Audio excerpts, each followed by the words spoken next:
Hoy llegamos por la gracia de Dios a la lección número 7.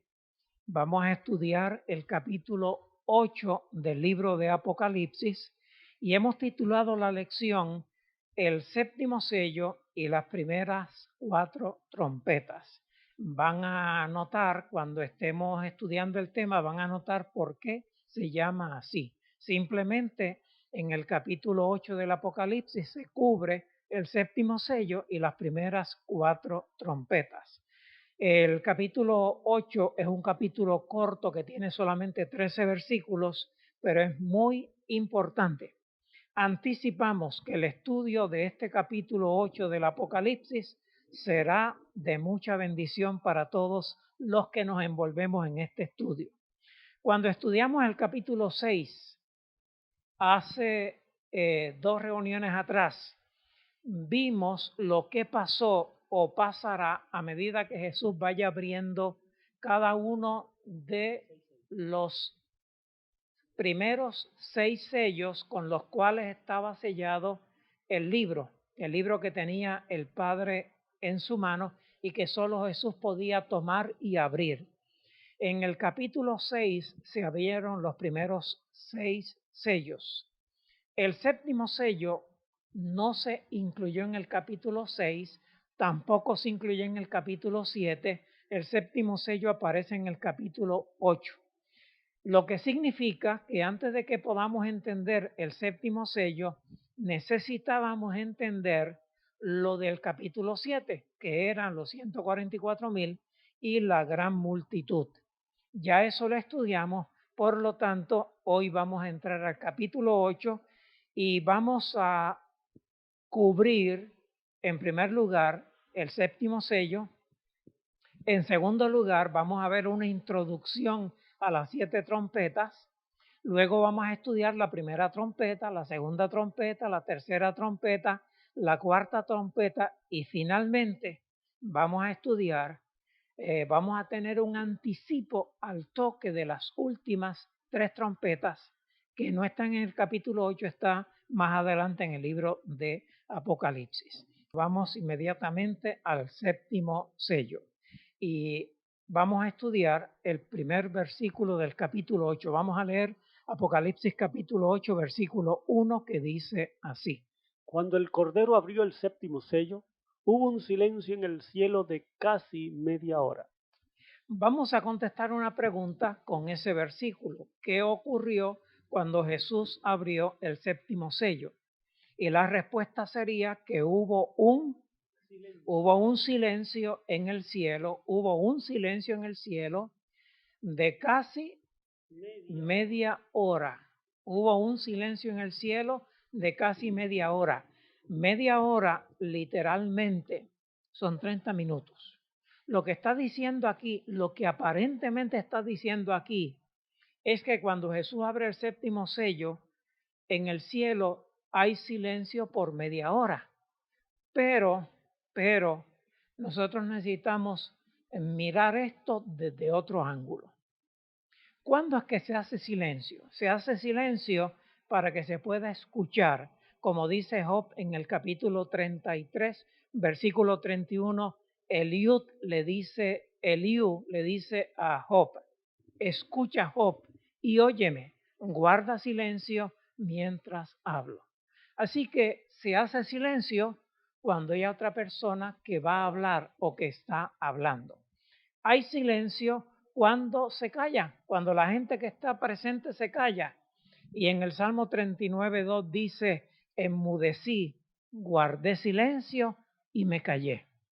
Pero también hay silencio cuando no hay nadie. Salmo 94:17 dice, si el Eterno no me ayudara, muy pronto moraría yo en el silencio de la muerte. Cuando no hay nadie, también hay silencio. La pregunta es, ¿a qué se refiere Apocalipsis 1:8:1 cuando dice que hubo silencio por casi media hora? ¿Significa que hubo silencio porque Dios va a hablar? ¿Significa porque todos guardaron silencio? ¿Significa que no hay nadie presente? y tratando de descubrir cuál sería la respuesta correcta a qué silencio se refiere, el silencio en el cielo se prolongó por casi media hora. Hay un principio bíblico que se conoce como el principio día por año. Es un principio de interpretación bíblica que se usa en profecías. Y ese principio está explicado en Números capítulo 14, versículo 34 y en Ezequiel capítulo 4, versículo 6. Bajo este principio, media hora representa básicamente una semana. ¿Y por qué llegamos a esa conclusión?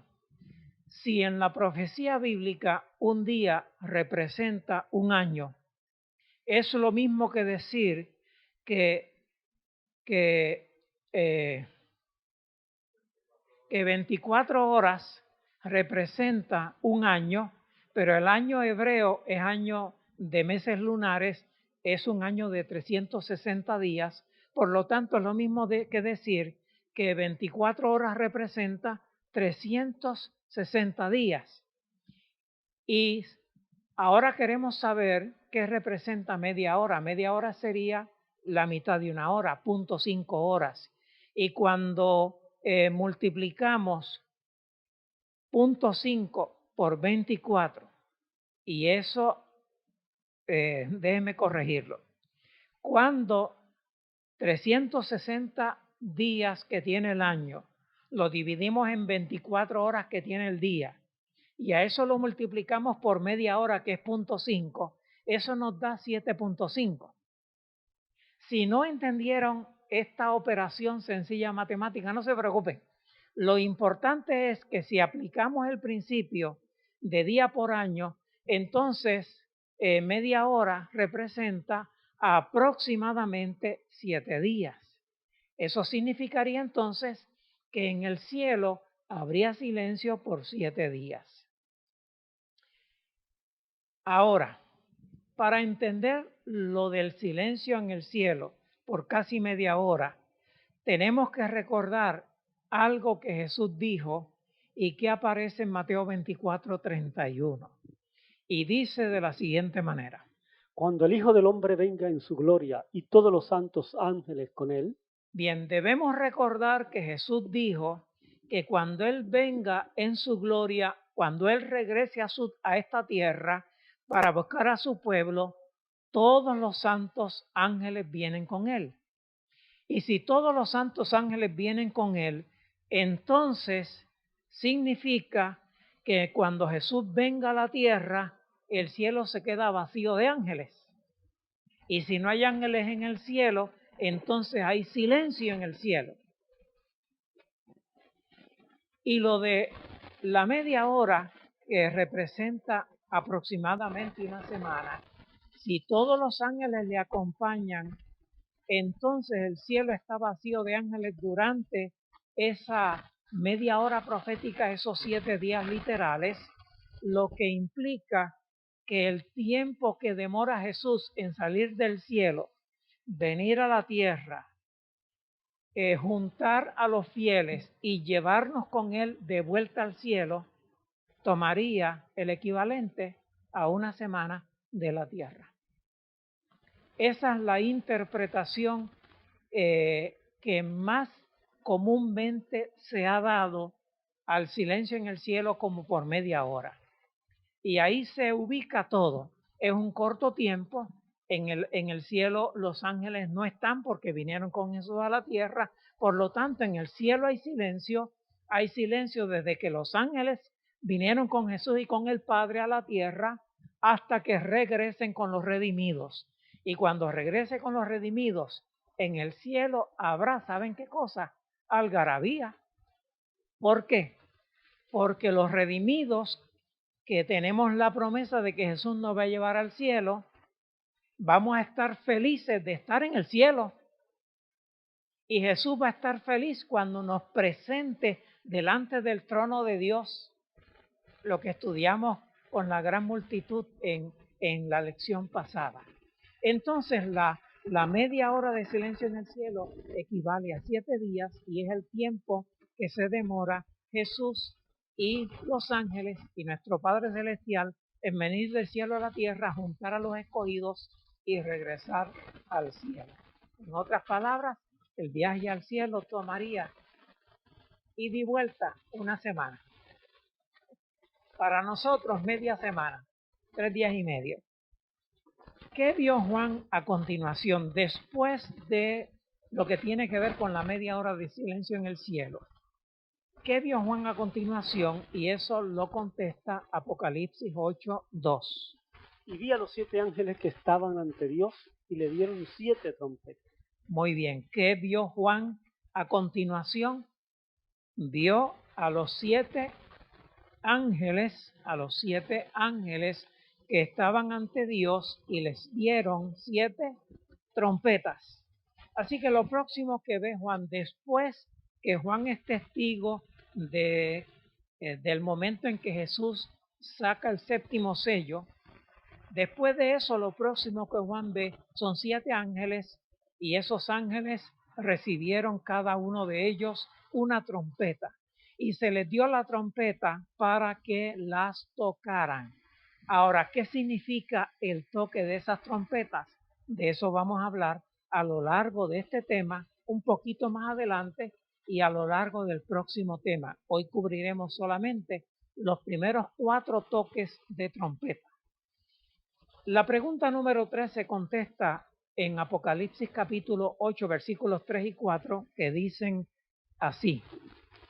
Otro ángel con un incensario de oro vino y se paró junto al altar, y le dieron muchos inciensos para que lo ofrecieran con las oraciones de todos los santos sobre el altar de oro que está ante el trono. Y el humo del incienso, junto con las oraciones de los santos, subió de la mano del ángel a la presencia de Dios. Muy bien, antes de intentar o antes de proceder a contestar la pregunta, que es una pregunta dividida en 4 partes, quiero hacer un repaso de esta declaración. Aparece un ángel diferente a los primeros 7 que recibieron las trompetas. Aparece un ángel y este ángel tiene un incensario de oro y vino y se paró junto al altar. Se le dio mucho incienso para que lo ofreciera. El incienso se echa dentro del incensario donde hay fuego y el incienso ¿cómo le llaman eso? Subliminar. El incienso es una sustancia gomosa, una resina gomosa, y cuando entra en contacto con el fuego se convierte en humo fragante. Así que le dan incienso y él añade el incienso a las oraciones de los santos sobre el altar de oro que está delante del trono.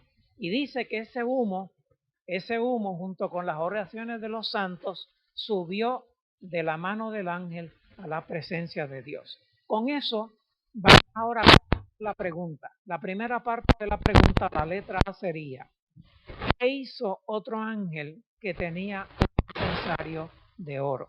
Respuesta: vino y se paró junto al altar. Así que un ángel que tiene un incensario hubiese querido tener una fotografía de un incensario. Es algo que se lleva en la mano. La Iglesia Católica lo usa mucho, cogido con unas cadenas de oro y en el envase hay carbón encendido y se le pone el incienso y sale el incienso, se ve la nube de incienso. Entonces, este ángel con el incensario vino y se paró junto al altar. Era un altar de oro. ¿A qué altar se refiere? Ese altar se conoce como el altar del incienso y está ubicado frente al trono de Dios, en el santuario que se construyó en los días de Moisés y en los días de Salomón. se le conocía como el altar del incienso, era de oro y estaba ubicado frente al velo que separaba el lugar santo del lugar santísimo. Por lo tanto, este ángel con el incensario está en el lugar santo, frente al lugar santísimo. Lo único que lo separa del lugar santísimo es el velo. Ahí está el altar de incienso. La segunda parte de la pregunta, ¿qué le dieron a este ángel que tenía el incensario de oro? Le dieron mucho incienso.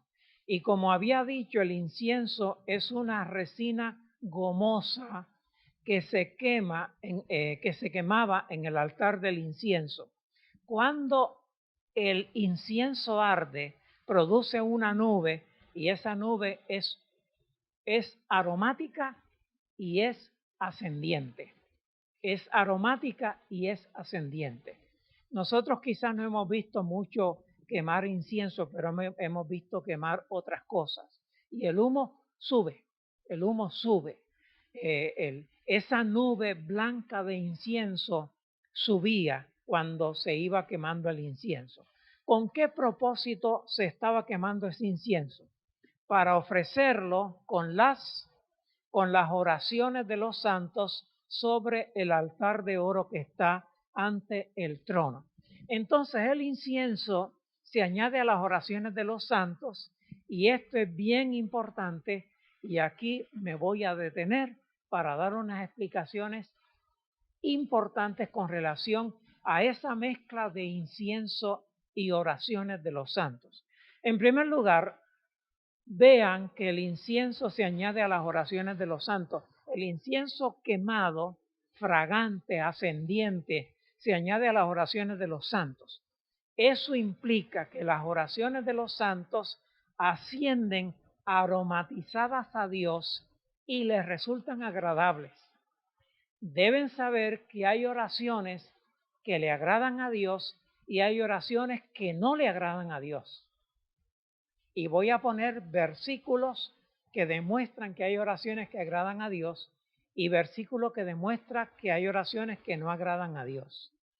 El incienso representa los méritos de Cristo. Jesús prometió, y vamos a leer en Juan 14, versículos 3 y 14, dice lo siguiente. Todo lo que pidiereis al Padre en mi nombre, eso haré, para que el Padre sea glorificado en el Hijo. Si algo pedís en mi nombre, yo lo haré. Muy bien, Jesús dijo, ustedes nunca han pedido en mi nombre.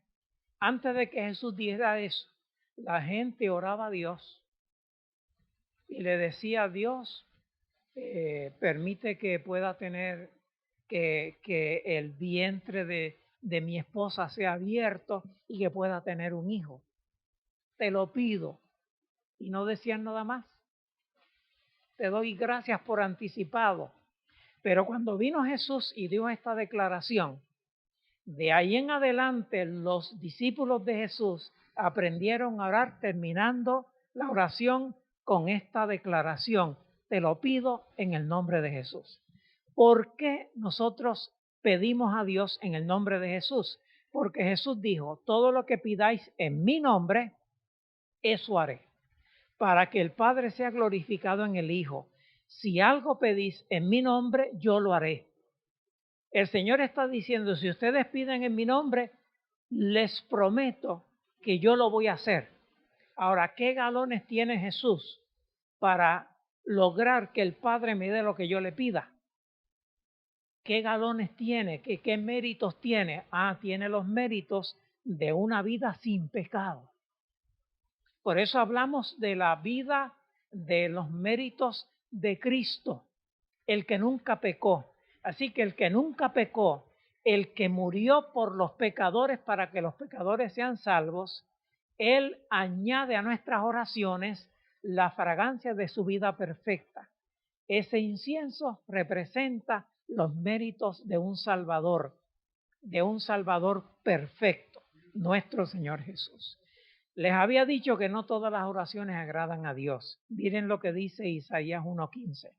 Leemos Isaías 1:15. Cuando extendáis vuestras manos para orar, esconderé de vosotros mis ojos. Aunque multipliquéis las oraciones, no os escucharé. Llenas están de sangre vuestras manos. Muy bien, hay oraciones que Dios no acepta. Hay oraciones que Dios no acepta. Él dice que Él esconde sus ojos de nuestras oraciones. Es como si cerrara sus oídos para no escuchar las oraciones. ¿Qué oraciones? Las oraciones de aquellos que tienen las manos llenas de sangre. Hay gente que vive en pecado y pretende que Dios le bendiga. Y esas oraciones Dios no las escucha. ¿Cuáles son las oraciones que le agradan? Quiero que vean esta declaración tomada del Salmo 51, versículo 17. El sacrificio aceptable para Dios es el espíritu quebrantado. Tú, oh Dios, no desprecias al corazón contrito y humillado. ¿Cuáles son las oraciones que le agradan a Dios?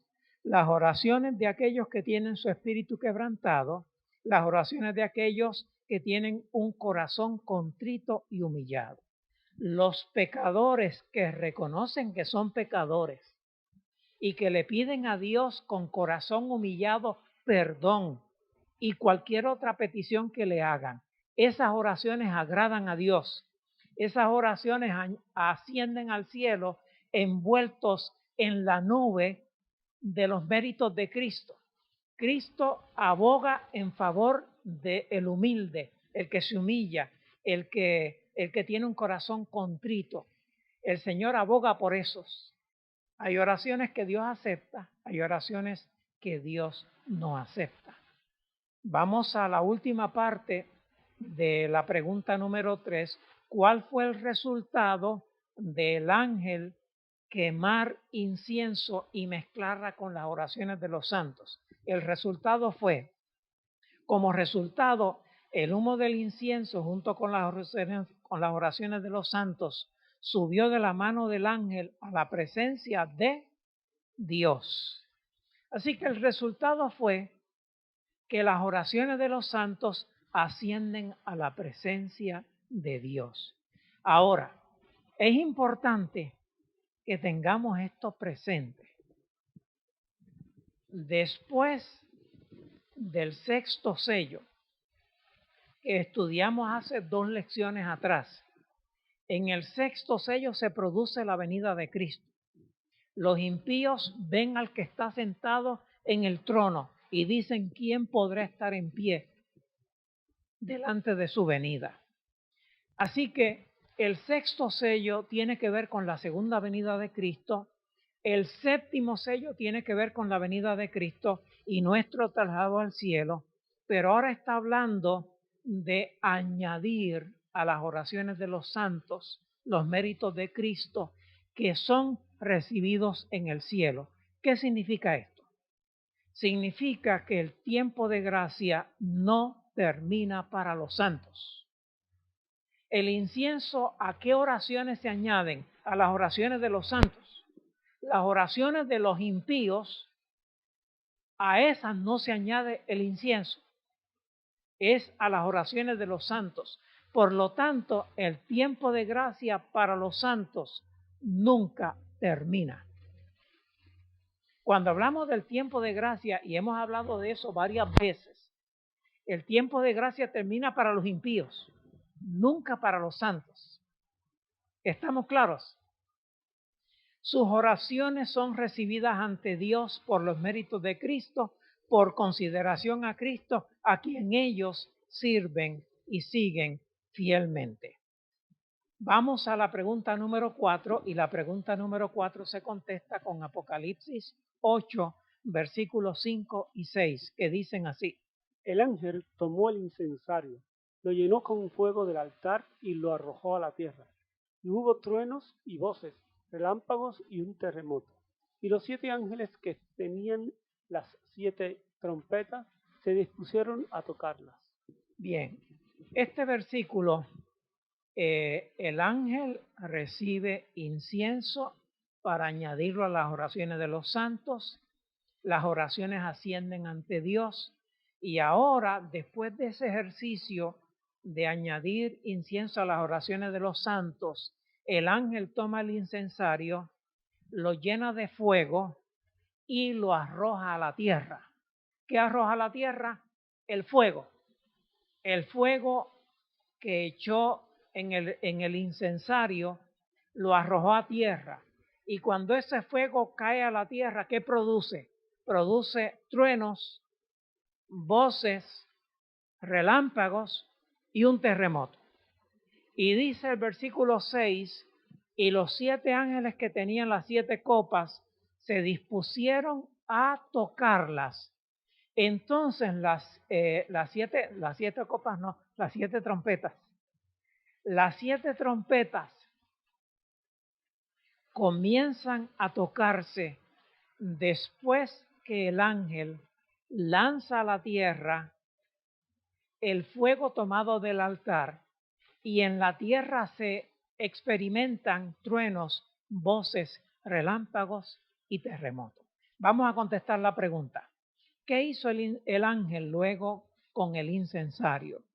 Dice la letra A, lo llenó con fuego del altar y lo arrojó a la tierra. Primero lo llenó con fuego del altar y después lo arrojó a la tierra.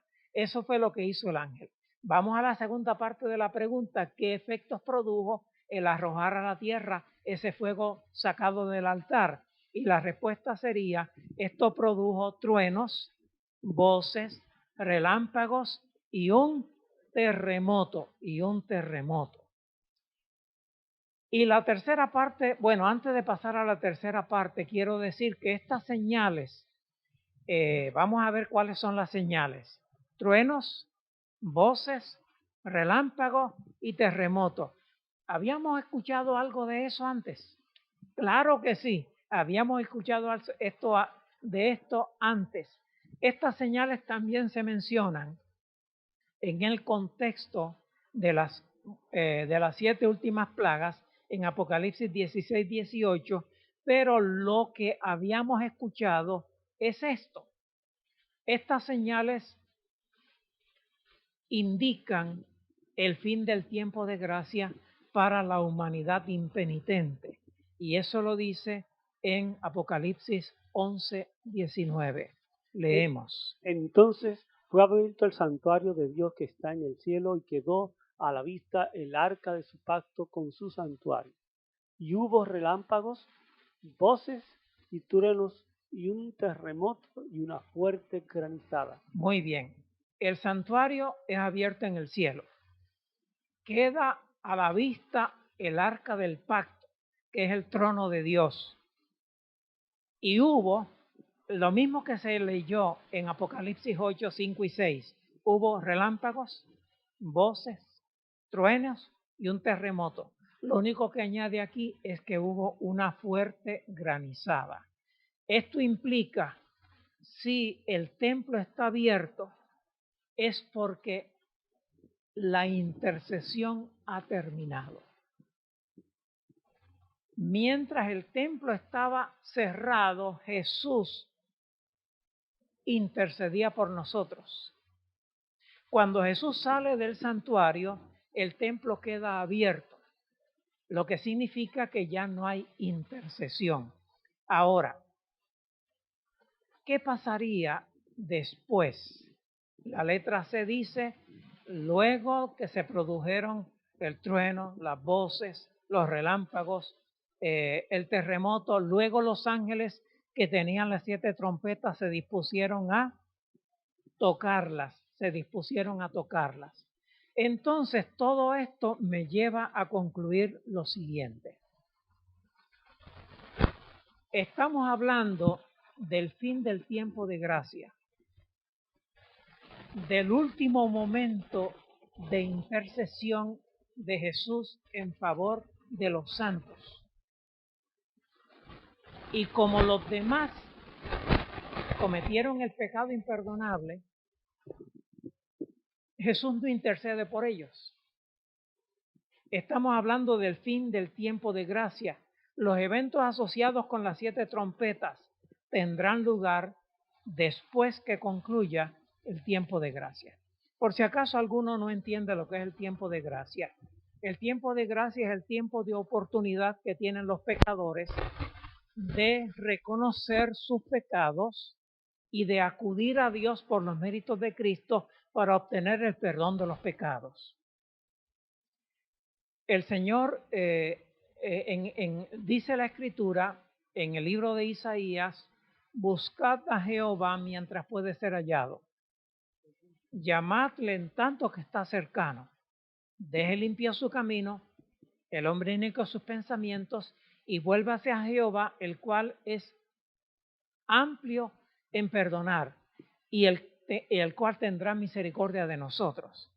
Si dice buscad a Jehová mientras puede ser hallado, significa entonces que hay un momento cuando aunque lo busquemos, no lo hallaremos. Entonces, cuando los ángeles comiencen a sonar las trompetas, el tiempo de gracia ha terminado. Los santos estamos en la tierra.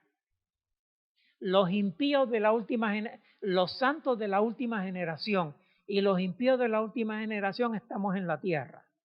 Cristo está por volver a esta tierra. Y durante ese tiempo, una vez termine el tiempo de gracia, los santos vivirán sin intercesor, porque ya Jesús no está intercediendo. Sin embargo, seremos protegidos, como dice el Salmo 91, seremos protegidos mientras los juicios de Dios anticipados por truenos, voces,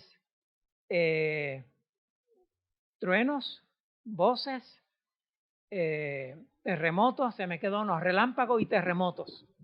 Mientras esas cosas ocurran, los santos serán protegidos, los impíos no serán protegidos.